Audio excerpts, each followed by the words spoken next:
Charles and the team from Lutwyche, Darren, and all of the team from Hutchies, who are great supporters of incredible buildings right across our great state, and certainly have been working with us on a number of projects, including build-to-rent projects. So great to have Hutchies here. Also, of course, Senator Chisholm, representing the federal government in this area. Senator Chisholm, who is an incredible supporter of Queensland, of course, great Queenslander, but also a great supporter of the work that we're trying to do out of this government. Can I also acknowledge Jimmy Sullivan, who is just the neighbouring local member of parliament, who every day is on the phone to me about wanting more social housing in his area, and I absolutely support that. And we're looking for every possible way to match what Jimmy's asking for. But over the last 12 months, the Palaszczuk government has completed social housing homes right across our state. In Cairns, in Toowoomba, in Mackay, in Nambour, in Rockhampton, and of course the list goes on. Just yesterday I was in Varsity Lakes on the Gold Coast and down at Capalaba, where we saw another set of units in both of those areas being completed as part of our commitment to more social and affordable housing across this state. And of course today, here we are, at 38 new social housing homes in Lutwyche. That's 10 one-bedroom and 28 two-bedroom properties here. And this particular handing over of completion marks 4,000 social homes that have been completed since the Palaszczuk government came to office. So this is an incredible milestone for the state government, but of course there is more to do. We know there is more to do.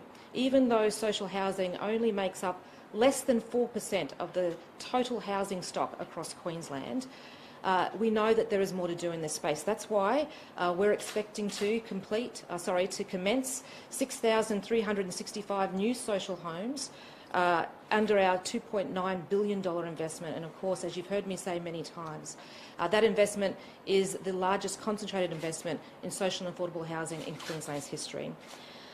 This project is being delivered in a unique partnership between the Queensland Government, Lutwyche, and of course NIFIC, which is the National Housing Finance Investment Corporation. The state government in this partnership, not just for this project, but of course the one we see down the road, which is another 42 two-bedroom unit block at Windsor. It represents a combined investment from the Queensland Government of $37 million. So it's these kinds of partnerships that are absolutely powering our ability to get more stock into the social housing system, to be able to support those Queenslanders who are most in need. But like I said, this makes up just one part of the broader picture. That's why tomorrow's summit will be so incredibly important. Charles said it well when he said that it is not just about one entity or one department. It's actually about many of us coming together to be able to look at the whole picture when it comes to housing stress that we're experiencing in Queensland, but of course we're seeing right across the country. That's why local, state, federal government, private industry, so builders, and of course community housing providers are all meeting tomorrow, along with some of the voices of those who are at the coalface of managing some of the housing stress that we're seeing across Queensland right now, are all coming together tomorrow to work through some of the opportunities that we have to be able to meet the needs of Queenslanders sooner rather than later. So on those few words, I might hand over to Senator Chisholm to say a few words, and thank you very much. Thanks, Minister, and it is good to be here, and it is good to be here as part of a federal government that is committed to providing the national leadership when it comes to housing as well. I thank Steve for the welcome to country. I acknowledge Cameron and Lutwyche for what you have achieved here and what you are doing around the state. And also I acknowledge Hutchies and Jack and the work that Hutchies are doing not only in Queensland but around the country. I think this building is a physical example of those partnerships that both Cameron and Minister Enoch have talked about, and what we know as the federal government is that we need to provide that national leadership to ensure that more of these opportunities are able to be built and come out of the ground. I just spent 2 days in Cairns at the Local Government Association of Queensland conference, Councils right across the state are committed to doing their part and releasing more land, quickening up processes so that we can get more affordable housing built. The state government are doing their part, and I applaud them for their leadership in setting up the summit. I know Minister Collins looks forward to participating in that tomorrow. And the federal government, we took some significant policies to the last election. We are committed to implementing them, but we're also committed to working with the states and councils that hasn't been there for the last 5 years to ensure that we get more social housing built. So 4,000 additional homes is a significant milestone, but we know there is much, much more that needs to be done.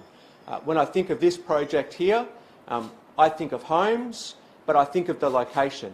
And it is such a great location for social housing. It's so close to transport, it's so close to support services, it's so close to employment opportunities, it's so close to educational opportunities as well. So I think that this is what the future needs to look like. I know that all levels of government, and I look forward to working with the state government to ensure that we are able to realise more of these opportunities. Thank you.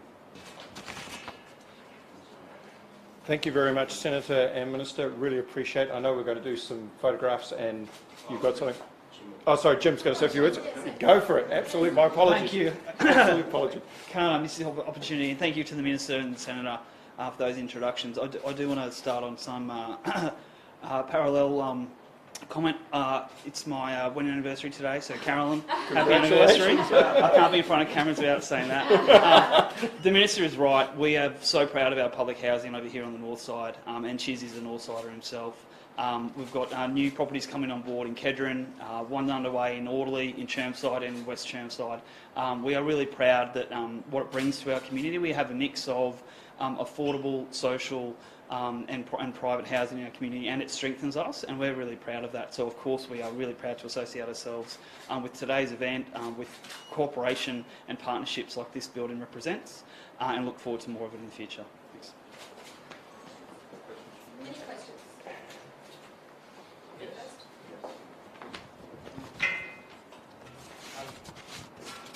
We've always got the summit tomorrow. We've heard a lot about the extensive social housing wait list. What is the target? Do you realistically think you can build enough homes and properties to cater for that? Yeah, well, obviously there has been some encouraging signs in terms of the social housing register over the last 12 months. We've seen a decline in the numbers on the social housing register. In fact, there's almost 500 fewer households on the social register this time compared to this time last year. That equates to more than 4,000 people. So that's encouraging. But of course we need to continue to build more social homes and commence them. There's a lot of planning. We need those properties in the pipeline. Tomorrow, of course, will be about ensuring that we're looking at all the different options. One of the things that we've just done recently is we've closed the EOI process around some modern ways of constructing homes, so prefabricated homes. We've just closed an EOI on that, looking for opportunities across our state to be able to get fast-tracked product into the system. Obviously, some of that would be for social housing, but we've got a bigger picture happening here. We need to be able to support the private rental market. And that's why it's not just about state government, it's about all of industry together. It's a really important conversation that we'll be having tomorrow. And on the private market, the opposition is pointing to a massive drop in building by approvals since your time in government. Why has that gone down so much under your watch? Yeah, well, I'm not across the number of building approvals, but what I can say is from the roundtable, and of course very recently, we've seen the Minister, the Deputy Premier, who's responsible for planning, make some very bold announcements, and I welcome him for that. In particular, being able to ensure that we get some stock really quickly. So looking at those second dwelling options to make it legal to be able to rent to the private market, not just your family.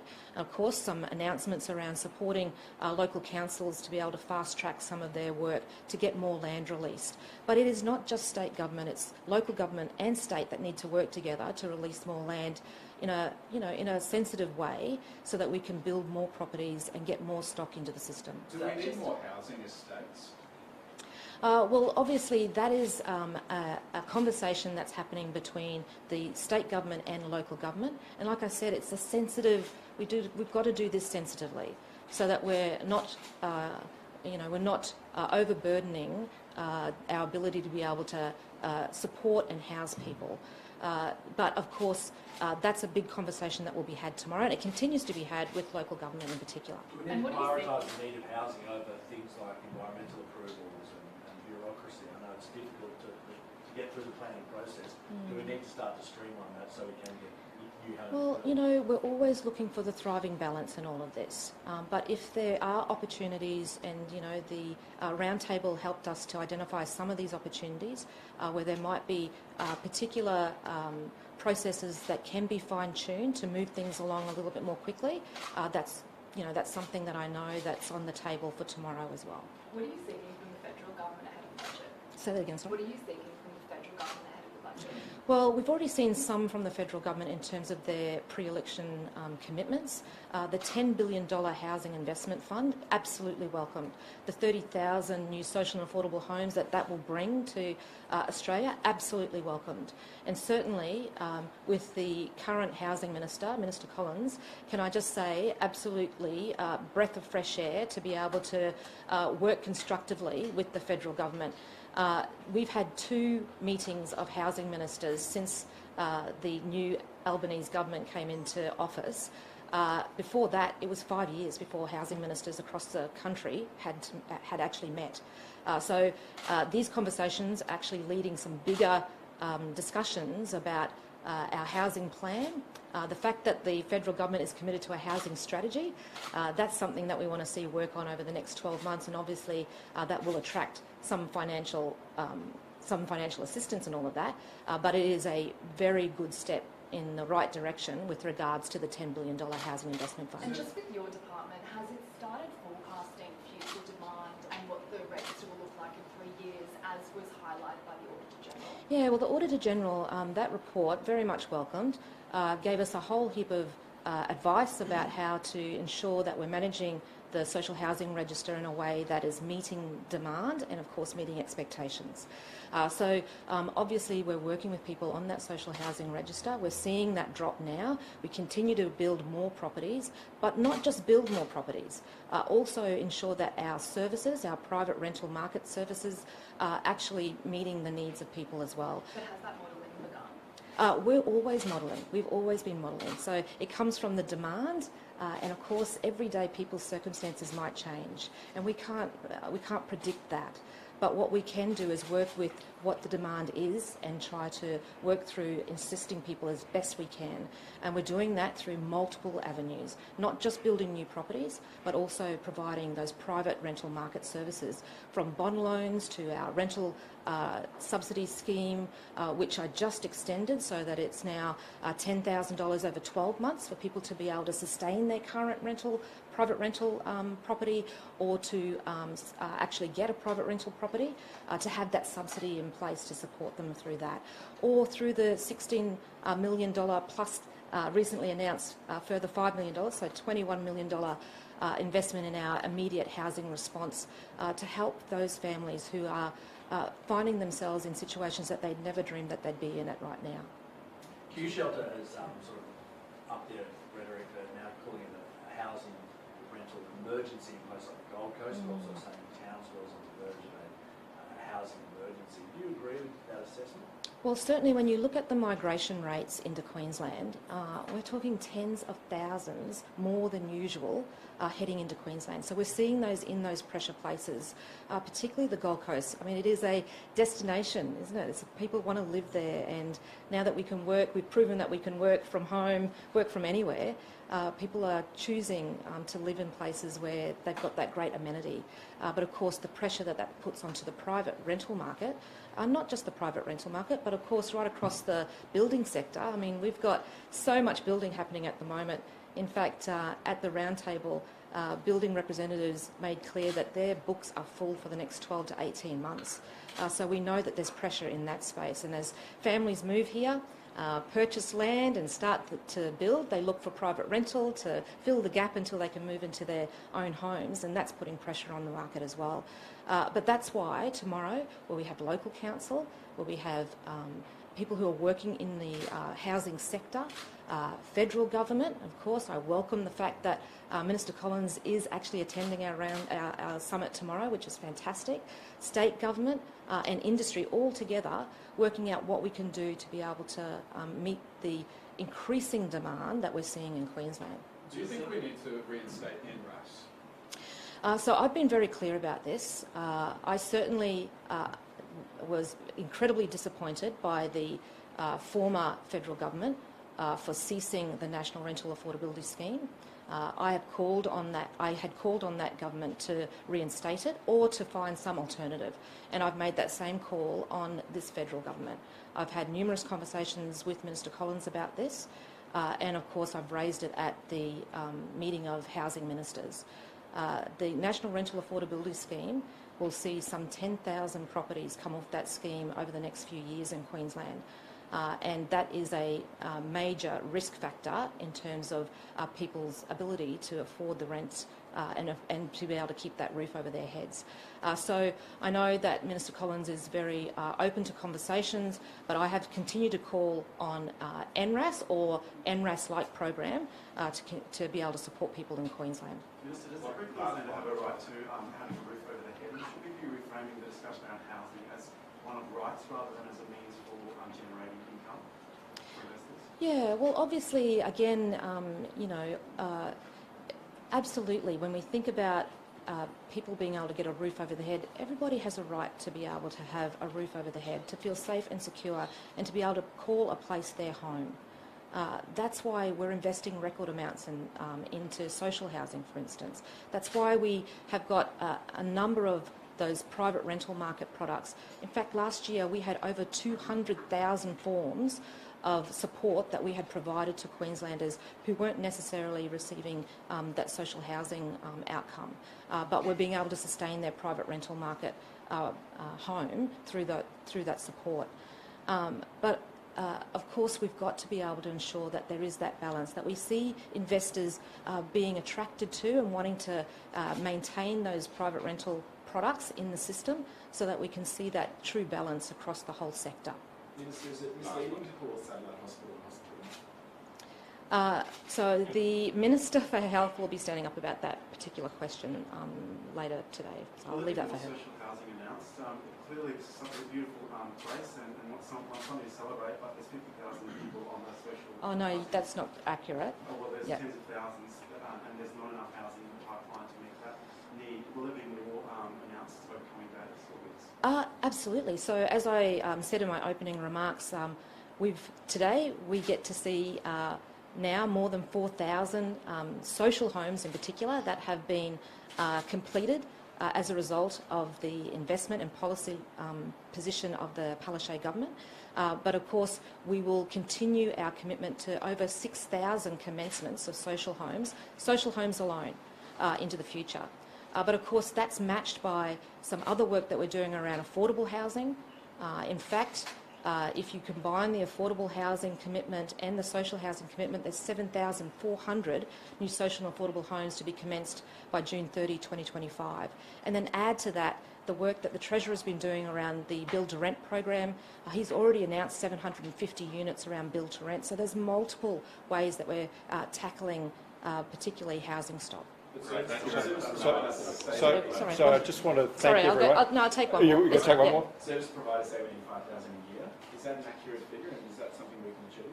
Yeah, so obviously right now we've got multiple compounding issues when it comes to being able to build properties.